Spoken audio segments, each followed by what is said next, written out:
사랑하는 군우님들, 요즘에 세상을 보면요, 울 수 없는 시대라는 것이 참 많이 와닿습니다.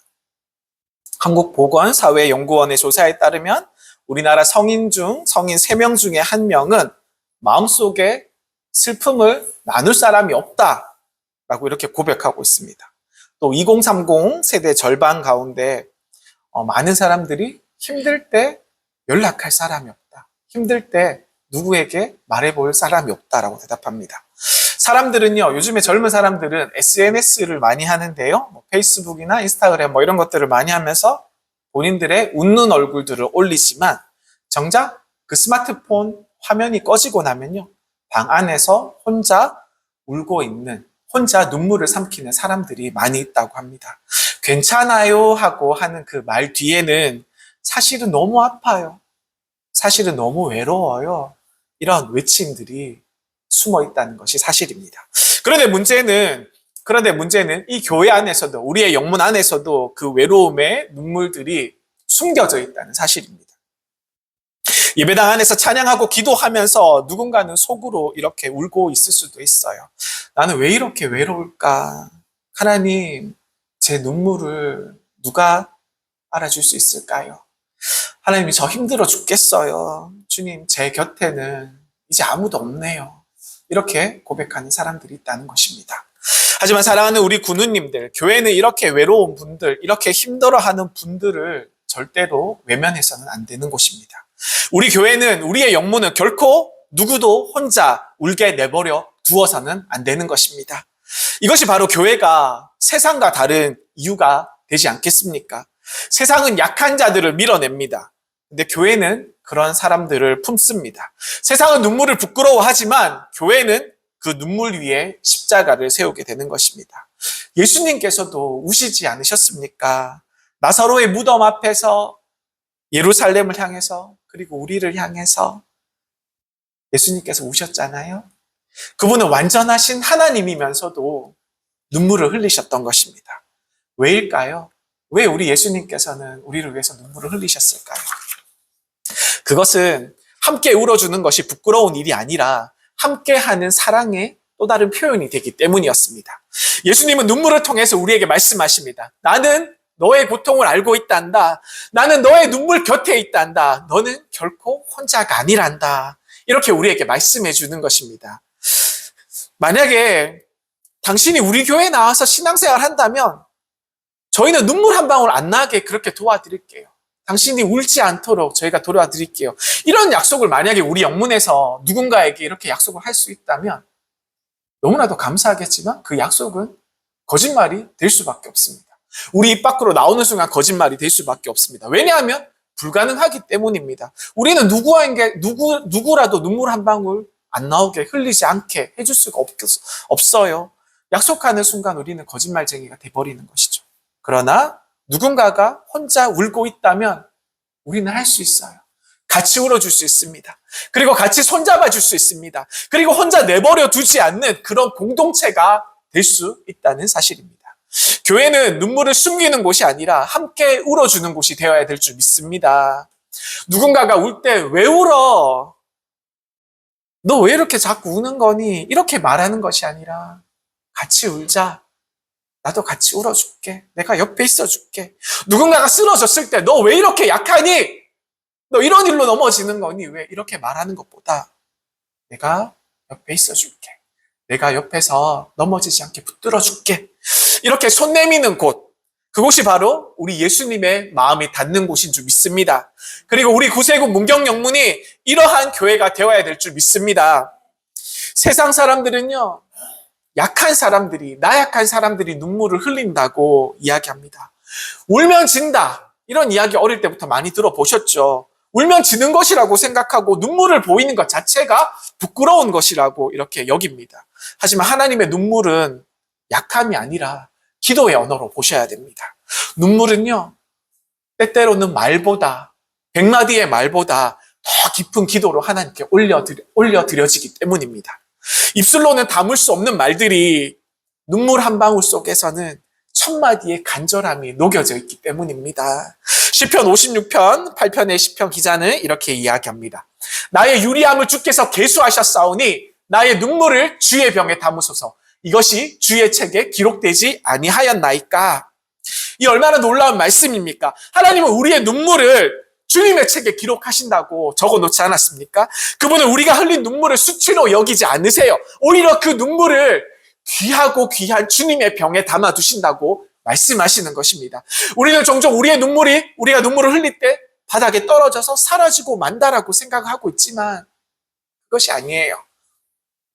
하나님은 우리의 눈물들을 한 방울 한 방울 잊지 않으시고 그것들을 귀하게 모아서서 하나님 나라에 담아두고 계십니다.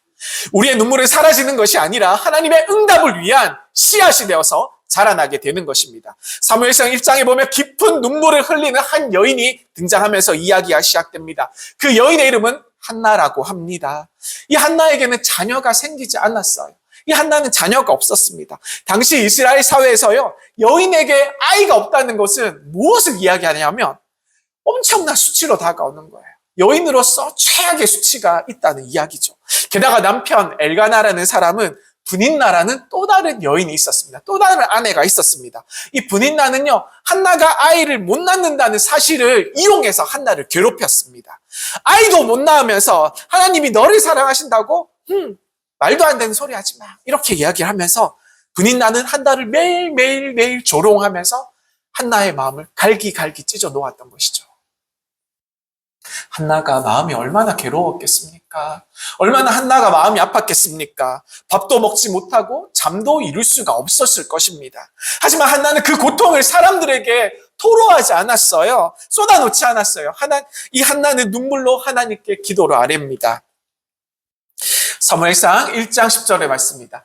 한나가 마음이 괴로워서 여호와께 기도하고 통곡하며 한나가 마음이 괴로워서 여호와께 기도했다고 합니다. 통곡했다고 합니다. 하나님 앞에서 얼마나 울었는지요. 이 한나가 얼마나 울었는지 입술은 떨리고 있지만 말소리가 나오지 않았습니다. 입술은 움직이는 것 같은데 말소리가 나오지 않았어요. 세상 사람들이 보기에는 절망의 울음같이 보였습니다. 그러나 하나님께서는 한나의 눈물을 믿음의 눈물로 보셨습니다. 그때 엘리 제사장마저 이 한나를 오해했습니다. 네가 언제까지 취해 있겠느냐? 네가 언제까지 술에 취해 있겠느냐? 이렇게 엘리 제사장이 오해를 합니다. 얼마나 억울했겠습니까? 기도하는 사람 보고 성전에 나와서 기도하는 사람 보고 술 취했다고 이야기하는 것 자체가 얼마나 억울했겠습니까? 한번 생각을 해보십시오. 술을 마신 사람이 성전에까지 나와서 무릎 꿇고 기도를 할 수 있겠습니까? 하지만 한나는 억울해하지 않았어요. 변명하지 않았어요. 그저 이렇게 대답합니다. 내 주여, 그렇지 아니하니이다. 나는 마음이 슬픈 여자라 포도주나 독주를 마신 것이 아니요.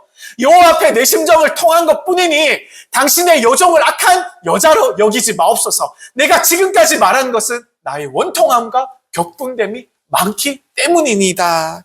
이렇게 대답하였습니다. 사람들을 오해해도 하나님은 한나의 눈물을 오해하지 않으셨어요. 사람들은 몰라줘도 하나님은 아셨던 것입니다. 그리고 그 눈물의 기도를 들으시고 한나에게 아들 사무엘을 주셨습니다. 아멘.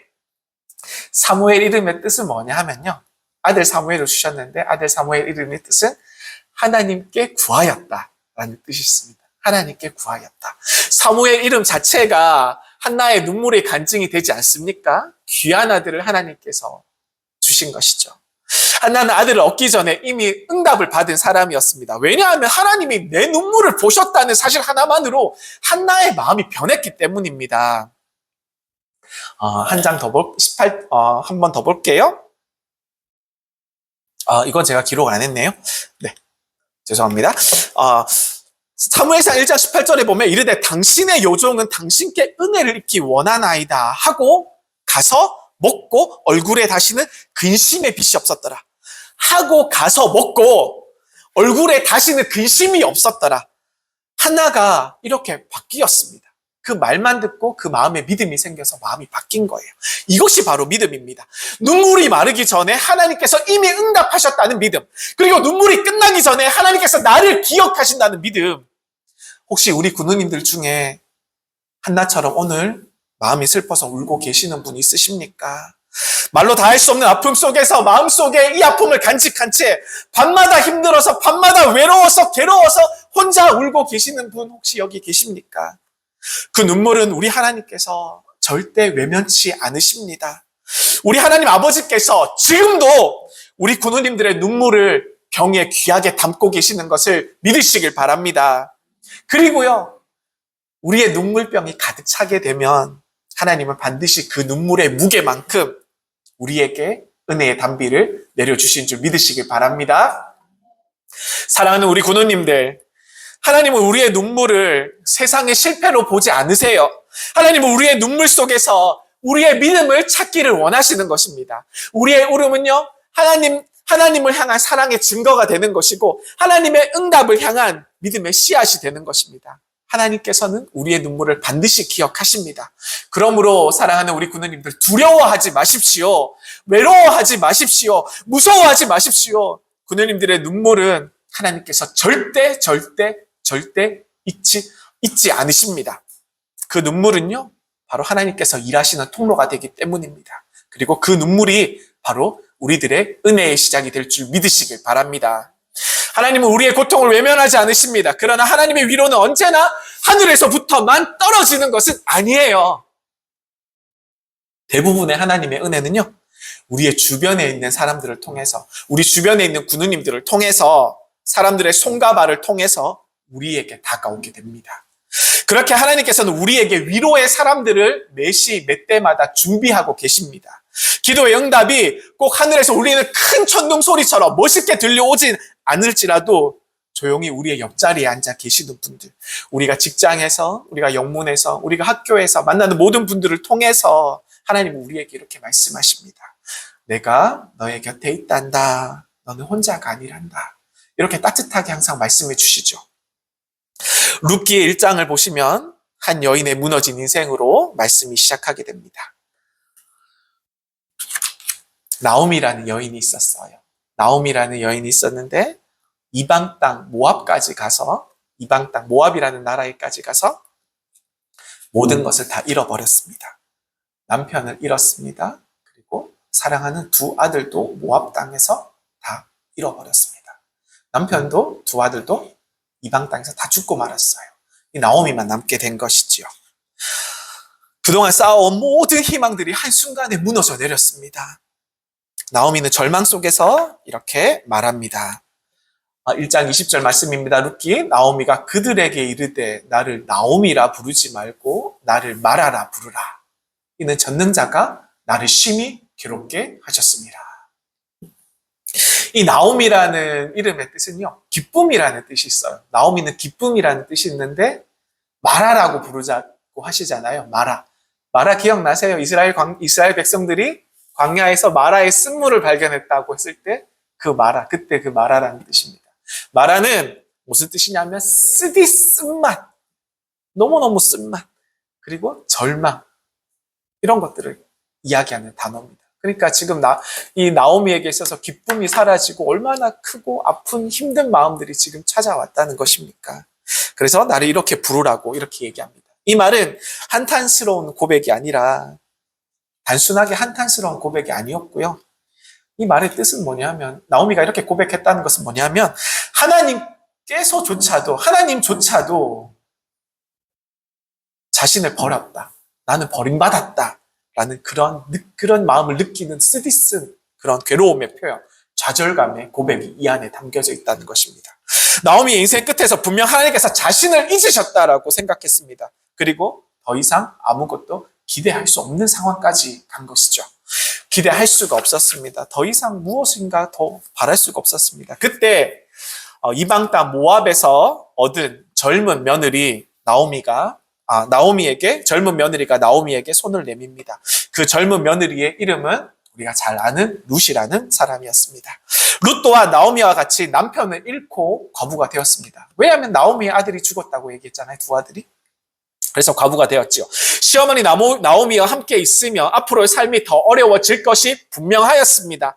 젊고 예쁜 이방 며느리에게 다시 시작할 수 있는 기회가 분명 있었지만 룻은 자기의 미래보다 어머니의 눈물을 선택하였습니다. 룻은 룻기의 1장 16절에 이렇게 이야기합니다. 16절 17절입니다. 룻이 내게 어머니를 떠나며 어머니를 따르지 말고 돌아가라 강권하지 마옵소서. 어머니께서 가시는 곳에 나도 가고 어머니께서 머무시는 곳에 나도 머물겠나이다. 어머니의 백성이 나의 백성이 되고 어머니의 하나님이 나의 하나님이 되시리니 어머니께서 죽으신 곳에 나도 죽어 거기 묻힐 것이라. 만일 내가 죽는 일 외에 어머니를 떠나면 여호와께서 내게 벌을 내리시고 더 내리시기를 원하나이다 하는지라.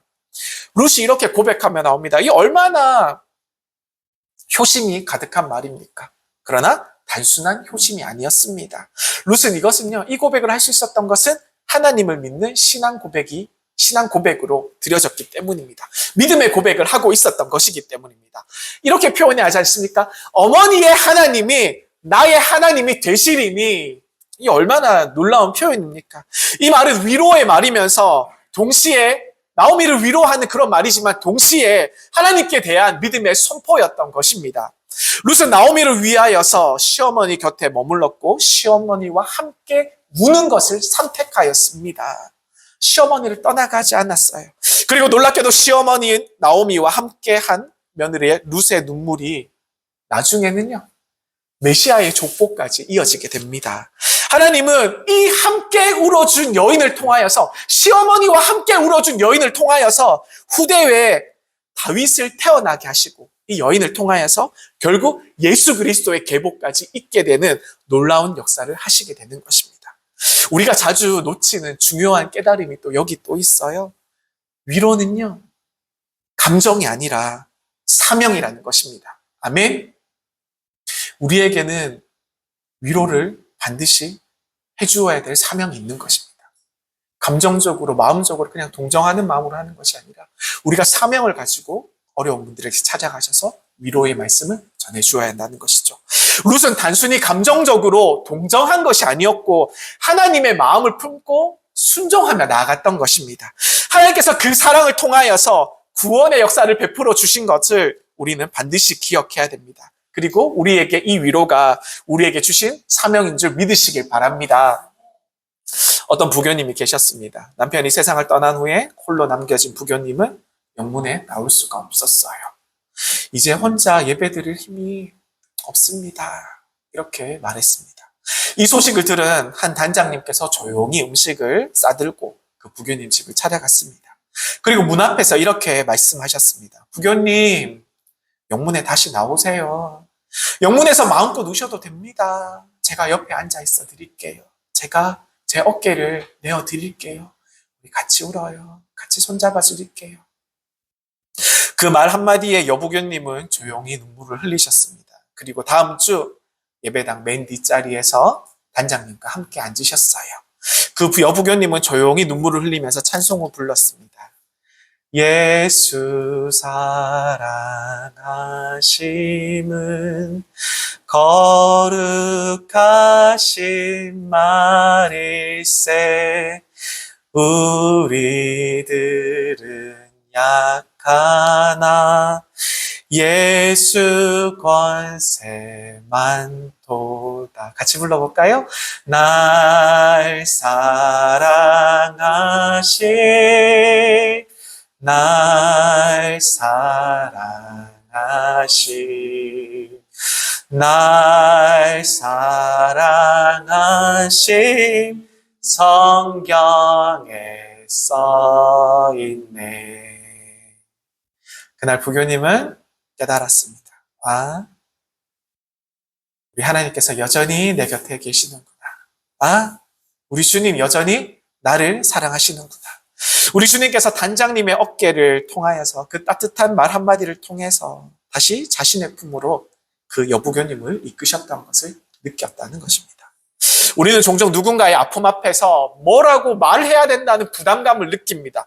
뭐라고도 말을 해야 된다는 그런 부담을 느끼죠. 하지만 진정한 위로는요, 우리의 입술에 있지 않습니다. 우리의 말에 있지 않아요. 괜찮아요, 힘내세요 이러한 말보다 더 강력한 것은 함께 있어주는 것, 함께 눈물을 같이 나누는 것, 이것이 그 자체가 더 큰 위로가 되는 줄 우리는 너무나도 잘 알고 있습니다. 예수님도 그러하셨어요. 나사로가 죽었을 때 라사로의 여동생 마르다 마리아는 울고 있었습니다. 예수님은 그들 슬픔 앞에서 무엇을 말씀하시기보다는 먼저 눈물을 흘리셨습니다. 요한복음 11장 35절에 보면 이렇게 나옵니다. 예수께서 눈물을 흘리시더라. 다른 어떤 표현도 없어요. 그저 예수님께서 눈물을 흘리시더라. 이렇게 말씀하고 있는 것입니다. 마르다와 마리아와 함께 그곳에 모인 많은 슬픈 마음을 가진 자들과 함께 친히 함께 우심으로 위로를 하셨던 것입니다. 하나님은 지금도 다른 이들을 위로해 줄 수 있는 사람들을 세상의 곳곳에 보내십니다. 누군가의 곁에 앉아있는 사람, 앉아주는 사람, 말없이 손을 내밀어 주는 사람, 기도하며 함께 울어주는 사람, 그뿐만이 아닙니다. 병원 대기실에서 밤새 간호하는 가족들에게 따뜻한 커피 한 잔을 내어줄 수 있는 사람, 그리고 장례식장 구석에서 말없이 손수건을 건네어 함께 울어주는 사람, 영문에 오랜만에 나온 군우님들에게 보고 싶었어요 라고 작은 미소로 먼저 인사해 줄 수 있는 사람, 낙심한 청년에게 다가가서 괜찮아 우리 다시 시작해보자 라면서 어깨를 감싸주는 사람, 한 구석에서 조용히 영문에서 청소를 하며 누군가 편히 예배 드릴 수 있도록 기도로 준비하는 사람, 식사 준비하며 이 밥 한 그릇이 누군가에게 따뜻한 위로가 되겠지 하면서 행복해하는 사람, 아무도 모르게 헌금 봉투를 적으면서 어려운 이웃을 위해서라고 적고 헌금함에 넣는 사람, 그리고 새벽에 혼자 눈물로 기도하며 교회의 아픈 영혼들의 한 명 한 명 이름을 불러가며 중보기도 하는 사람, 그리고 다투고 상처받은 사람들에게 괜찮아요 우리 함께 기도해요 라면서 화해의 손을 내밀 수 있는 사람, 그 모든 사람들이 바로 하나님께서 보내신 위로의 손길, 위로의 사람인 줄 믿으시길 바랍니다. 하나님은 지금도 그렇게 사람의 손과 눈물을 통해서 일하십니다. 그리고 그 위로의 중심에는 항상 늘 우리 주님이 그곳에 계십니다. 예수님은 지금도 우리 곁에서 아무 말씀하지 않으시고 먼저 우리의 눈물에 눈물로 화답하십니다. 얘야, 사랑하는 나의 딸아, 사랑하는 내 딸아, 내 아들아, 나도 너와 지금 함께 울고 있단다. 그 음성이 바로 사랑의 위로가 되는 줄 믿으시길 바랍니다. 사랑하는 우리 군우님들, 하나님은 오늘도 우리 군우님들을 통해서 누군가의 눈물을 닦고자 하십니다. 우리가 서로의 어깨를 빌려줄 때, 내어줄 때 그 자리에 예수님께서 와 계시는 것입니다. 임재하시는 것입니다. 우리가 함께 울어주는 교회가 될 때 그 교회는 세상의 그 어떤 단체보다, 세상의 그 어떤 모임보다 더 큰 치유의 능력을 갖게 되는 줄 믿으시길 바랍니다. 우리 구세군 문경영문이 진정 그런 교회가 되기를 소망합니다. 우리 구세군 문경영문에서는요, 누구도 혼자 울지 않는 교회가 되기를 원합니다. 우리 구세군 문경에서는 누구도 혼자 버려지지 않는 교회가 되기를 원합니다. 모두가 하나님의 품 안에서 서로를 사랑함으로써, 그리고 서로를 돌봄으로써 다시 일어나는 교회가 되기를 간절히 소망합니다. 이곳에서 우리 하나님 아버지께서 기뻐하실 것입니다. 이곳에서 우리 예수님께서 환하게 웃으실 것입니다. 이곳에서 우리의 성령님의 위로가 흘러 넘칠 것을 믿습니다. 예수님께서는요, 이 땅에 오셔서 가장 먼저 울고 있는 자들을 찾아 나서셨습니다. 주님은 권력자들이나 성공한 자들의 사람의 집을 찾아간 것이 아니라 울고 있는 사람들이 있는 골목을 찾아서, 아픈 사람들의 자리를 찾아서, 슬픈 마음이 있는 사람들을 찾아서 예수님을 찾아가셨죠. 우리가 예수님의 발자취를 따라가다 보면 늘 슬퍼하며 울고 있는 사람들을 만날 수밖에 없어요. 그리고 예수님은 울고 있는 자들에게 말씀하십니다. 울지 말라. 이제 그만 울어도 괜찮단다. 주님의 이 말씀은 단순한 위로가 아니고 상처를 새 생명으로 바꾸는 선언이 되는 것입니다. 나인성은요, 갈릴리 변두리의 작은 마을이었습니다. 그곳에는 장례 행렬이 성문에서 빠져나오고 있었습니다. 사람들은 조용히 뒤따르면서 그 장례 행렬을 뒤따르면서 울고 있었지요. 행렬 맨 앞에서는 한 여인이 있었습니다. 바로 아들을 잃은 과부였습니다. 그 과부는 더 이상 남은 가족이 없었습니다. 당시 유대 사회에서는 과부가 사회적으로 어떻게 보호를 받는지 이런 어떤 보호망이나 어떤 시스템이 전혀 갖춰져 있지 않았습니다. 그래서 그녀는 단지 아들을 잃은 슬픔뿐만 아니라 삶 전체가 송두리째 잃어버리는 절망 속에 놓여져 있었던 그런 상황이었습니다. 그런데 그때 예수님께서 이 나인성 성문을 지나가고 있었습니다. 그리고 성경 누가복음 7장 13절에 이렇게 이야기하고 있습니다. 주께서 과부를 보시고 불쌍히 여기사 울지 말라 하시고, 이렇게 주님께서 말씀하셨어요. 사랑하는 군우님들, 우리가 주목해야 될 것이 있습니다. 그것은 뭐냐면 예수님께서는요, 과부에게 다가가셔서 얼마나 마음이 힘드니, 무슨 일이 있었니, 이런 어떤 말씀도 하지 않으셨다는 것입니다. 과부의 어떤 사정도 들으시지 않으셨어요. 그냥 예수님께서는 주께서 과부를 보시고 그냥 보셨다는 것입니다. 그냥 예수님께서 과부를 주목하여 보셨다는 말씀입니다. 예수님께서는 아무것도 묻지 않으시고 이 과부에게 어떤 일이 일어나고 있는지, 어떤 마음의 슬픔을 간직하고 있는지 주님께서는 다 이미 알고 계셨다는 것이죠. 과부의 얼굴에 새겨진 주름 속에서, 과부의 눈가에 말라붙은 눈물 속에서 예수님은 과부의 모든 슬픈 이야기를 다 읽으셨던 거예요. 그리고 그 후 예수님께서는 친히 과부의 아들을 살려주셨습니다. 하지만 여기서 우리가 주목해야 할 부분이 있습니다. 아들을 살린 것보다 더 큰 기적이 여기 있어요. 뭐냐 하면요, 예수님께서 이 과부의 마음을 살리셨다는 것입니다. 예수님께서 이 과부의 슬퍼하는 마음, 좌절하는 마음, 죽어가는 마음을 살리셨다는 것입니다. 죽은 아들을 살리신 사건보다 더 큰 은혜는 예수 그리스도께서 그녀의 절망 속으로 직접 걸어 들어가셨다는 사실입니다. 예수님께서 단지 아들을 살리는 기적만 베푸시는 분이 아니라 눈물을 닦으시는 우리 하나님이신 줄 믿으시길 바랍니다.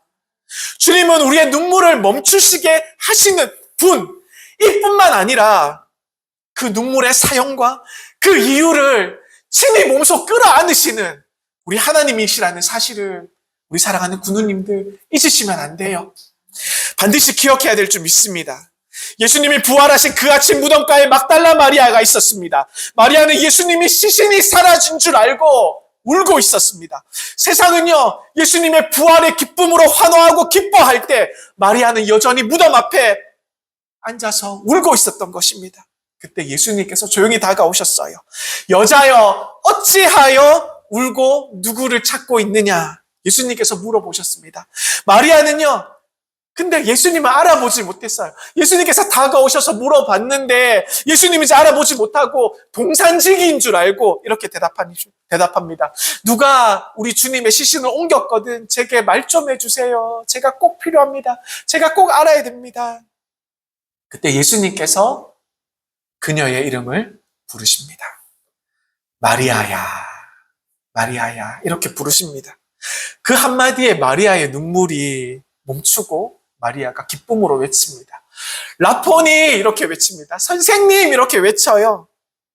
예수님께서 그녀의 이름을 부를 때, 예수님께서 마리아의 이름을 부를 때 마리아의 모든 눈물을 다 아셨던 것 아니겠습니까? 그리고 마리아라고 이름을 부를 때 그 부름 속에서는 나는 내 눈물을 다 알고 있단다. 나는 너의 마음을 다 이해한단다. 우리가 사랑하는 사람을 부를 때 특별한 호칭으로 부르지 않습니까? 우리가 그 사람의, 사랑하는 사람의 이름을 부를 때 그 목소리만 들어도, 그 음성을 들어도 누군지 알지 않습니까? 우리 예수님께서 마리아를 이렇게 부르셨던 것이에요. 그때 하나님의 음성을 들었던 것입니다. 마리아는 그리고 단순히 울음을 멈춘 것이 아니라 그 순간 마리아의 눈물이 새로운 사명으로 바뀌게 되었습니다. 예수님께서 다시 말씀하십니다. 내 형제들에게 가서 내가 살아났다고 전하여라. 이렇게 예수님께서 부탁을 하십니다. 이 눈물의 여인이 예수 부활의 첫 증인이 되었습니다. 아멘. 세상에서 사람들이 이야기했어요. 예수님을 따르던 실패했던 여인이라고 이렇게 손가락질 받던 그 여인이 하나님께서는 이 막달라 마리아를 부활의 첫 증인으로 세우셨던 것입니다. 우리 군원님들, 이것이 하나님의 사랑입니다. 하나님은 오늘 우리의 눈물을 사명으로 바꾸십니다. 오늘 우리의 아픔과 눈물이 헛되지 않는 이유는 우리의 눈물 속에 하나님께서 숨겨놓으신 부르심의 사명이 담겨져 있기 때문입니다. 베드로도 그 누구보다 주님을 사랑했던 제자였지 않습니까? 주님, 저는 절대 주님을 부인하지 않겠습니다. 이렇게 장담하고 나섰던 베드로였지만 새벽닭이 울기 전에 3번이나 예수님을 부인했습니다. 그리고 그 순간 예수님과 그의 눈이 마주쳤습니다. 성경 누가복음 22장 61절, 62절은 이렇게 기록합니다. 주께서 돌이켜 베드로를 보시니 베드로가 주의 말씀 곧 닭 울기 전에 내가 3번 나를 부인하리라 하심에 생각나서 밖에 나가서 심히 통곡하니라. 주께서 돌이켜 베드로를 보시니 예수님의 눈빛에는요, 그 어떠한 말씀도 없으셨어요. 책망도 없으셨고 분노도 없으셨습니다. 그저 베드로를 향한 사랑의 시선만 남아있었을 뿐입니다. 근데요, 이 베드로는 이 예수님과 눈을 마주치고 그 예수님의 눈빛을 보고 베드로는 무너졌습니다. 그리고 통곡했죠. 그리고 그 통곡은 단순한 후회가 아니라 뒤늦게 주님의 사랑을 알아차린 후회의 눈물이 여기 담겨져 있었던 것입니다. 그 후에 부활하신 예수님은 자신을 배반하고 통곡했던 그 베드로를 다시 찾아오세요. 갈릴리 바닷가에서 베드로를 향해 말씀하십니다. 요한의 아들 시몬아, 네가 나를 사랑하느냐? 예수님께서는 왜 나를 부인했느냐? 왜 나를 부인하고 도망갔느냐? 왜 나를 모른 척했느냐? 이렇게 묻지 않으셨어요. 주님은 책망이 아니라 회복으로 부르시는 초대의 손길을 내미셨던 것입니다. 그 3번의 질문은 베드로가 3번을 부인했잖아요. 그 부인을 덮어버린 사랑의 선언이 되었습니다. 그리고 예수님께서는 베드로에게 말씀하십니다. 내 양을 먹이라. 예수님은요, 베드로가 흘린 죄책감의 눈물까지 그 눈물을 변화시켜서 사명자의 눈물로 바꿔놓으셨습니다. 그 이후 우리가 너무나도 잘 알죠? 베드로는 순교하기까지 예수님의 복음을 전하면서 살았습니다. 우리는 흔히 하나님이 눈물을 멈추게 해주신다고 생각합니다. 사실 하나님은 우리의 눈물 속에서 일하고 계셔요. 눈물이 흐르는 순간 하나님은 우리의 마음을 따뜻하게 빚으시고 그리고 무너진 우리의 신앙을 다시 세우십니다. 예수님의 부활은 단순히 죽음을 이긴 사건이 아니라 눈물을 회복으로 바꾸는 그런 사건이었습니다. 그래서 성경 시편 126편 5편 말씀은 5절 말씀이 이렇게 얘기합니다. 눈물을 흘리며 씨를 뿌리는 자는 기쁨으로 거두리로다. 또 다른 여부교님의 이야기가 있습니다. 이 여부교님은 오랫동안 남편과 함께 신앙생활을 열심히 해왔습니다. 주일이면 늘 나란히 앉아서 성결의 예배를 드리고 찬송을 부를 때마다 손을 꼭 잡고 두 사람이 함께 예배를 드렸습니다.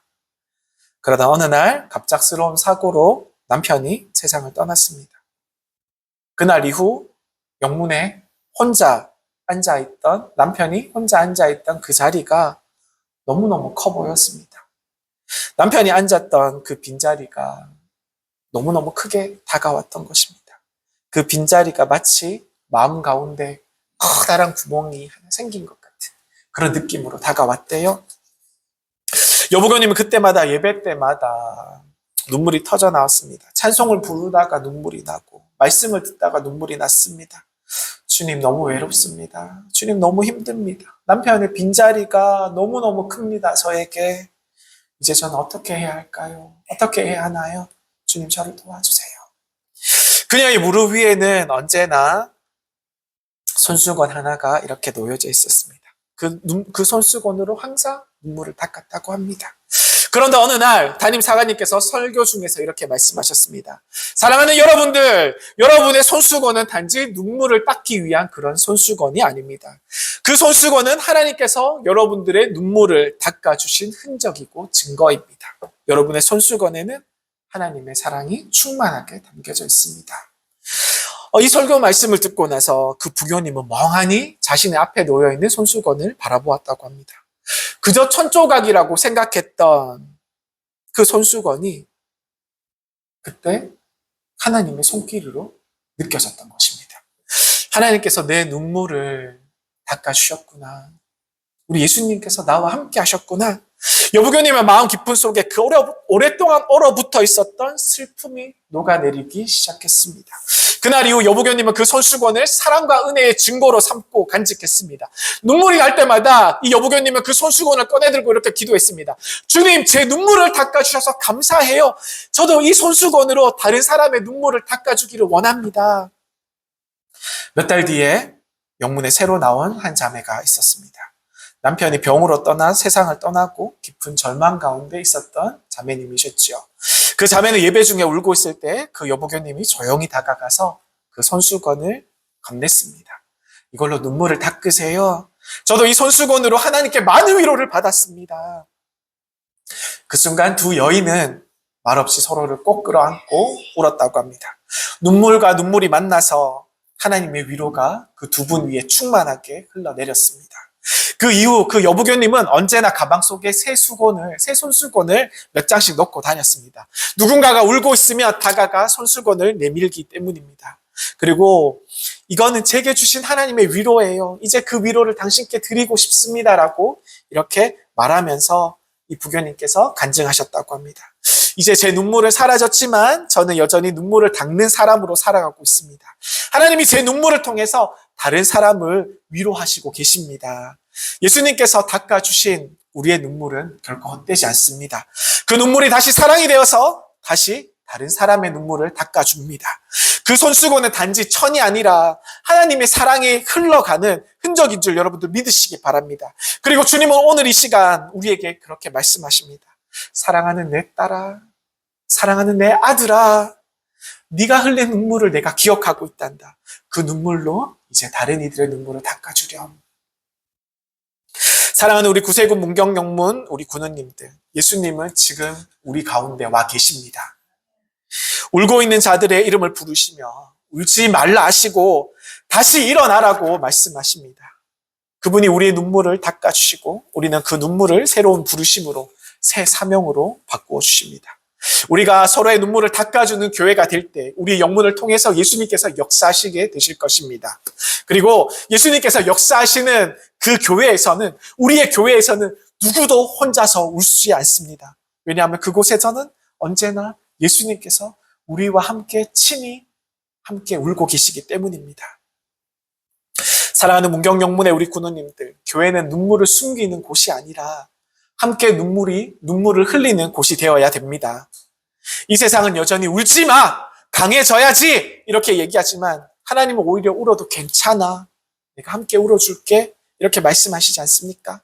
우리가 예배당에서 흘리는 눈물은 부끄러운 눈물이 아니라 하늘나라에 기록되는 거룩한 언어가 되는 줄 믿으시기 바랍니다. 왜냐하면 우리의 눈물 속에는 하나님을 향한 믿음이 담겨 있고요. 우리의 눈물 속에는 사랑이 담겨 있고 우리가 흘리는 눈물 속에는 하나님께 향한 간절함이 담겨 있기 때문입니다. 시편 126편 5절을 다시 얘기합니다. 눈물을 흘리며 씨를 뿌리는 자는 기쁨으로 거두리로다. 아멘. 하나님께서는 우리의 눈물을 반드시 기억하십니다. 그 눈물은 반드시 기억되어서 열매로 맺히게 될 것입니다. 눈물의 기도는 영혼을 새롭게 하고 눈물의 사랑은 우리의 공동체를 살리게 될 줄 믿으시길 바랍니다. 예수님께서 이 땅에 오셔서 세우신 공동체, 이 교회, 우리의 영문은요, 기쁠 때 함께 울고 슬플 때 함께 우는 사람들의 모임인 것입니다. 예수님께서 십자가의 길을 가시기 전에 겟세마네 동산에서 이렇게 말씀하셨습니다. 내 마음이 매우 고민하여 죽게 되어 있으니 내 마음이 너무 고민하여서 죽게 되었으니 너희는 나와 함께 깨어 있으라. 이렇게 부탁하십니다. 예수님조차 함께 있어 달라고 말씀하셨습니다. 함께 있어 달라고. 내 마음이 죽게 되어 있으니 함께 있어 달라고 예수님께서 부탁하십니다. 그분은 완전한 하나님이셨지만 동시에 외로움을 느끼셨던 완전한 인간이셨던 분이십니다. 그만큼 하나님께서 원하시는 교회는요, 혼자가 아니라 교회를 원하시는 것입니다. 함께하는 교회를 원하시는 것입니다.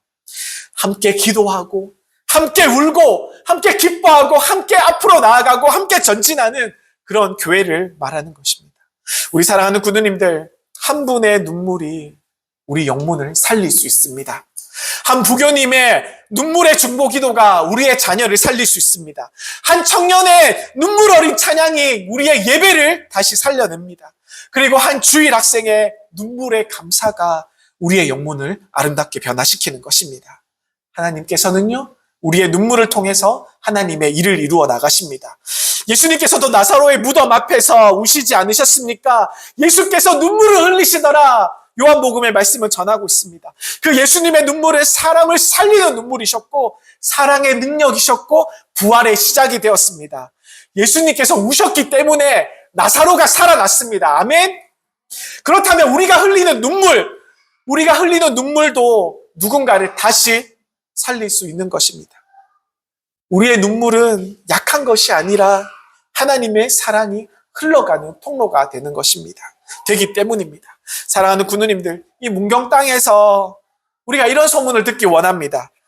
우리 문경영문은요, 우리 구세군 문경영문은 아무도 혼자 울게 있게 내버려 두지 않는데요. 우리 구세군 문경영문에 가면 모든 사람들이 다 마음이 따뜻해진다고 그래요. 그리고 구세군 문경영문은 사람의 말보다 하나님의 사랑이 더 크게 들린대요. 그리고 구세군 문경영문은 언제나 사랑이 넘친대요. 그 교회는 모두가 다 행복한 교회래요. 이런 소문을 우리가 듣기를 원해요. 이런 교회가 바로 하나님께서 원하시는 교회인 줄 믿으시길 바랍니다. 이런 교회가 바로 우리 구세군 문경영문이 이런 교회가 되기를 간절히 소망드립니다. 하나님은 우리의 눈물을 기억하시고 우리를 통해서 누군가의 눈물을 닦아주시기를 원하십니다. 예수님께서 그렇게 하셨기 때문입니다. 우리 주님은 상한 마음을 고치시고 포로된 자를 자유케 하시고 울고 있는 자를 안아주셨습니다. 오늘 예배를 드리면서 우리가 함께 이렇게 기도했으면 좋겠습니다. 주님, 우리를 혼자 되게 마시고 누군가를 위로하게 하소서. 주님, 제가 누군가의 아픔 곁에서, 슬픔 곁에서, 외로움 곁에서 외면치 않고 그 옆에서 머무는 사람이 되게 해주세요. 우리 영문이 주님의 눈물이 머무는 곳이 되게 해주세요. 그럴 때 우리 주님께서 우리에게 말씀하실 것입니다. 내가 문경 영문 가운데 있단다. 이곳에서 내 사랑이 머물고 있단다. 이렇게 말씀해 줄 줄 믿습니다. 우리 군우님들, 우리가 함께 울고 함께 웃을 때 우리 구세군 문경 영문 한가운데 우리 예수님께서 서 계실 것입니다. 그분께서 우리의 눈물을 닦으시고 그 눈물 속에 새 생명과 부흥의 씨앗을 심으실 것입니다. 주님, 우리 교회는 아무도 혼자 울지 않는 교회가 될 줄 믿습니다. 아멘. 우리 찬양 부르실 것인데요. 찬양의 제목은 혼자 걷지 않을 거예요. 굉장히 단순한 멜로디에 아주 짧은 가사를 담고 있는 찬양입니다. 우리 가사를 묵상하시면서 우리 함께 찬양해 보셨으면, 찬양 같이 하시면 좋겠습니다. 그대 폭풍 속을 걷고 있을 때 우리 같이 찬양하겠습니다.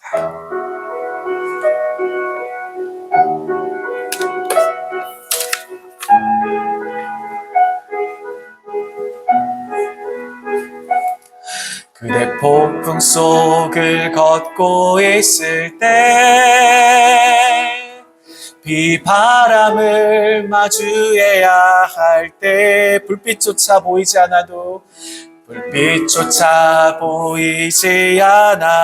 그대 혼자 걷지 않을 거예요. 그대 혼자 걷지 않을 거. 다시 한번. 그대 폭풍 속을 걷고 있을 때, 그대 폭풍 속을 걷고 있을 때, 비바람을 마주해야 할 때, 비바람을 마주해야 할 때, 불빛조차 보이지 않아도 그대 혼자 걷지 않을 거예요. 그대 혼자 걷지 않을 거예요. 두려움 앞에서 하늘을 보아요. 두려움 앞에서 하늘을 보아요. 외로운 그대여 걱정 마요. 꿈꾸는 그 길을 또 걷고 걸어요. 그대 혼자 걷지 않을 거예요. 두려움 앞에서 하늘을, 외로운 그대여 걱정 마요. 외로운 그대여 걱정 마요. 꿈꾸는 그 길을 또 걷고 걸어요. 그대 혼자 걷지 않을 거예요. 그대 폭풍 속을 걷고 있을 때 한 번 더 찬양합니다. 그대 폭풍 속을 걷고 있을 때 비바람을 마주해야 할 때 비바람을 마주해야 할 때 불빛조차 보이지 않아도 불빛조차 보이지 그대 혼자 걷지 않을 거예요. 그대 혼자 걷지 않을 거. 두려움 앞에서 하늘을 보아요. 두려움 앞에서 외로운 그대여 걱정 마요. 외로운 그대여 걱정 마. 꿈꾸는 그 길을 또 걷고 걸어요. 꿈꾸는 그 길을 또 걷고 그대 혼자 걷지 않을 거예요. 그대 혼자 걷지 우리 다 함께 일어나셔서 한 번 더 찬양합니다. 그대 폭풍 속을 걷고 있을 때 비바람을 마주해야 할 때 불빛조차 보이지 않아도 그대 혼자 걷지 않을 두려움 앞에서 하늘을 보아요. 두려움 앞에서 하늘을 보아요. 외로운 그대여 걱정 마. 꿈꾸는 그 길을 또 걷고 걸어요. 꿈꾸는 그 길을 또 걷고 그대 혼자 걷지 않을 거예요. 그대 혼자 걷지 않을 거예요. 그대 혼자 걷지 않을 거예요. 아멘. 사랑과 위로의 하나님 아버지 참으로 감사합니다. 오늘 우리에게 아무도 혼자 울지 않는 교회의 비전을 주시니 참으로 감사드립니다. 주님, 세상은 여전히 외롭고 차갑지만 주님의 교회만큼은 따뜻한 눈물과 사랑이 흐르는 곳이 되게 하여 주시옵소서. 주님, 이 자리에 있는 모든 군우들의 마음속에서도 감춰진 눈물이 있음을 우리 주님께서는 아십니다. 말하지 못한 상처와 잊히지 않는 아픔들, 사람들의 감추었지만 주님 앞에 숨길 수 없는 그 눈물들, 주님 이제 그 눈물을 닦아 주시옵소서.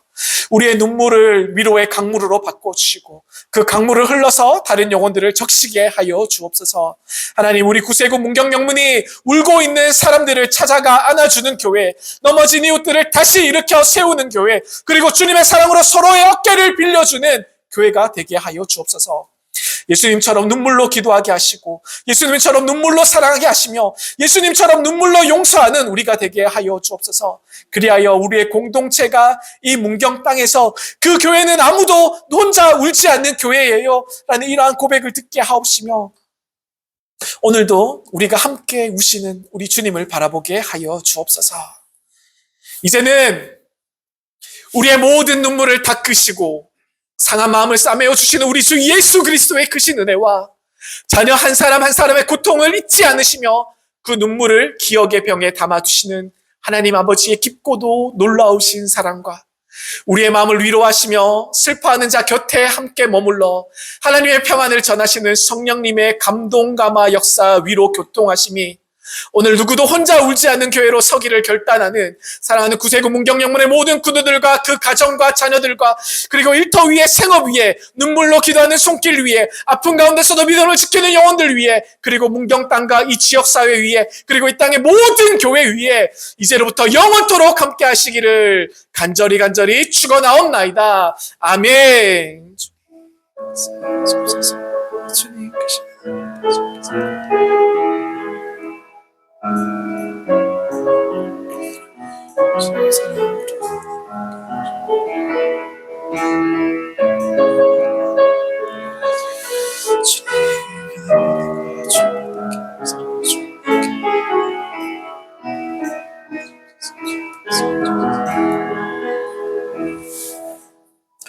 감사합니다. 예배를 마치겠습니다.